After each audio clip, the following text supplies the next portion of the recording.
பொலிவுடன் morning news. மாமல்லபுரத்தில் ஏராளமான விநாயகர் சிலைகள் கரைப்பு. ஆஸ்திரேலியாவைச் சேர்ந்த சுற்றுலா பயணிகள் கண்டு ரசித்தனர். விநாயகர் சதுர்த்திக்கு பிரதிஷ்டை செய்து வழிபட்ட விநாயகர் சிலைகள் 3ஆம் நாளான இன்று மாமல்லபுரம் கடலில் கரைக்கப்பட்டன. செங்கல்பட்டு, காஞ்சிபுரம் மாவட்ட பகுதிகளில் விநாயகர் சதுர்த்தியை முன்னிட்டு இந்து முன்னணி உள்ளிட்ட இந்து அமைப்பினர் பொது இடங்களில் விநாயகர் சிலைகள் பிரதிஷ்டை செய்து வழிபட்டனர்.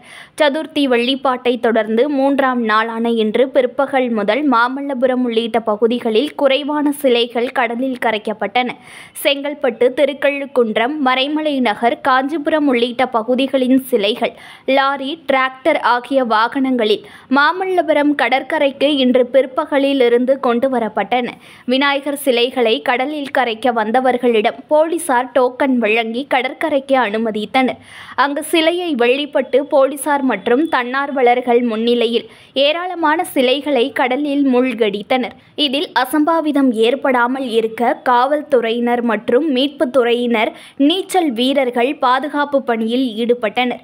மாமல்லபுரத்தில் விநாயகர் சிலையை கடலில் கரைக்கும் போது அங்கே சுற்றுலா வந்திருந்த ஆஸ்திரேலியா நாட்டைச் சேர்ந்த டேவிட் மற்றும் சுற்றுலா பயணிகள் கண்டு ரசித்தனர். புது பொலிவுடன் மார்னிங் நியூஸ்.